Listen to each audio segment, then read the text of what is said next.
Hello everyone, this video is helpful for the AIBE aspirants, judiciary aspirants and DU LLB semester 6 aspirants. Okay so अब इसमें हमें 70+ marks score करने की strategy हमने देखनी है, तो इसके लिए मैंने पार्ट 1 बना दिया है जिसमें मोस्ट इंपॉर्टेंट केसेस के बारे में मैंने एडवोकेसी एक्ट के, professional misconduct and bar council of India rules, contempt of courts act, इनके मैंने बता दिए हैं. You can check it out.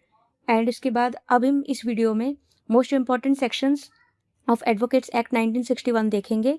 So kindly bring your bare act और इसके अंदर मार्क करेंगे आप लोग एडवोकेट एक्ट 1961 के लिए section number 16, 24, 24A, 26A, 28, 29, 30, 32, 33, 34, 35, 36, 36B, 37, 38, 44 and 42 ये आप लोगों के लिए AIB में भी मदद करेंगे क्योंकि AIB के एग्ज़ाम में भी एडवोकेट्स एक्ट आता है और DU LLB सेमेस्टर एग्ज़ाम्स में भी आता है.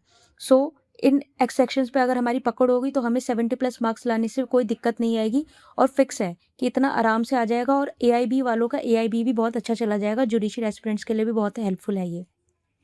उसके बाद आप लोग करेंगे most important sections of contempt of courts act. इसके लिए सेक्शन करेंगे 2A, 2B, 2C, section number 3, 5, 12, 15 and 19 of the contempts of court act. ठीक है, और इनको मिस करके मत जाना. कोई भी एग्ज़ाम देने के लिए आपको मैंने लैंडमार्क केसेस बता ही दिए हैं इन फर्स्ट वीडियो, उसको आप देख सकते हैं पार्ट 1 में. And this is a part 2. सो आप इसमें आकर के सेक्शंस देख सकते हैं कि कौन कौन से सेक्शंस हमारे लिए इंपॉर्टेंट है.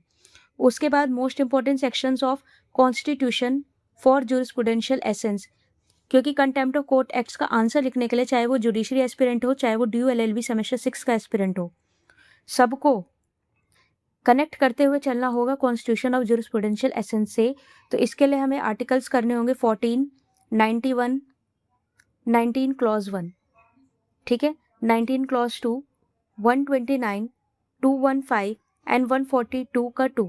ठीक है, ये आपको करने हैं. उसके बाद आप आ जाइए जो हमारी बेयर एक्ट है और हमारी जो केसमेट है, उसमें से जो हमारी केसमेट है हमें उसमें क्या करना है. MCQ जो दिए गए थे ना, standards of professional conduct and etiquette, जो मैंने पहली वीडियो में बताया था कि मैं नेक्स्ट वीडियो में बताऊंगी, तो उसमें आपको 50 selected opinion of disciplinary committee जो है उसके लिए PYQ रेफर करना है कि उसमें क्या बेसिकली पूछा जा रहा है, ओपिनियंस कहाँ से आ रहे हैं. ठीक है, लेकिन आपको एज चाहिए, अगर स्कोर का एज चाहिए तो आप सबसे पहले जो मैंने बताया most important sections and most important cases वो कवर अप कर लीजिए. It is more than sufficient. उसके बाद you have to cover standard of professional conduct and etiquette में firstly duty of the court. तो इसके लिए आप bar council of India rules निकालेंगे.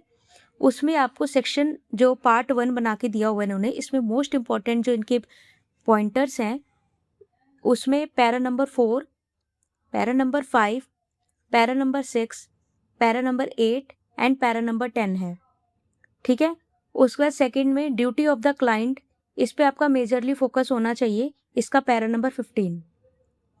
उसके बाद है duty to opponent, duty to colleague, duty to impart training and legal aid. Legal aid के लिए आप as you all know article 39A constitution free legal aid की बात करता है, तो आप वो भी रख सकते हैं इसमें. और एक लीगल एड वैसे भी होती है हमारी जो हम प्रोवाइड करते हैं सर्विसेज. उसके बाद है फोर्थ में sections on other employment.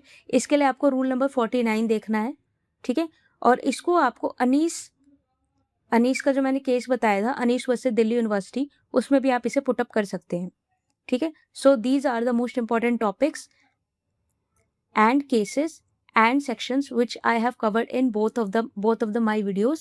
So you all have to cover this only and इन सबको मिस करके मत जाना. अगर आपको कोई भी क्वेरी हो आप मुझे कमेंट सेक्शन में पूछ सकते हैं.